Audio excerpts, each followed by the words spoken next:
आणि एक महत्त्वाची बातमी, नाशिकचे जिल्हाधिकारी मनमाडमध्ये दाखल झालेले आहेत। टँकर चालकांशी चर्चा करण्यासाठी जिल्हाधिकारी मनमाडमध्ये पोहोचलेत। जिल्हाधिकारी जलज शर्मा यांची चालकांसोबत बैठक सुरू आहे। मनमाडमधील इंधन प्रकल्पाबाहेर टँकर चालकांचं आंदोलन सुरू आहे। पोलीस अधीक्षक शहाजी उमप या बैठकीला उपस्थित आहेत आणि आता या बैठकीमध्ये काय तोडगा निघतो हे पाहणं महत्त्वाचं ठरणार आहे।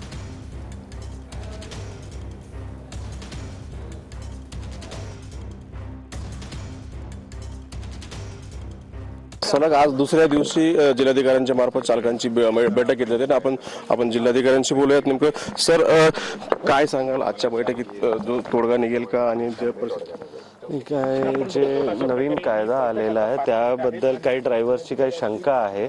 आम्ही आता इकडे त्यांच्याशी बोलणार आहोत, मीटिंग होतील, त्यांची शंकाचे निराकरण करू। पूर्ण देशामध्ये तो कायदा लागू आहे, परंतु इथे थोडा जास्त काही शंका असेल त्यामुळे काही काम थांबवलेलं आहे, परंतु आम्ही नक्की आता तोडगा काढू। 12 जिल्ह्यामध्ये या तुटवड्याचा परिणाम जाणवतोय। शालेय शिक्षण व्यवस्था विस्कळीत झाली, हॉस्पिटलची व्यवस्था विस्कळीत झाली। त्याच्यात तोडगा जर अंतिम निघाला आणि चालक देखील त्यांच्या मतावर ठाम आहेत, कसं काय मार्ग करणार, काय चर्चा करणार? चालकांची काय मागणी आहे ते आता चर्चामध्ये कळेल आम्हाला।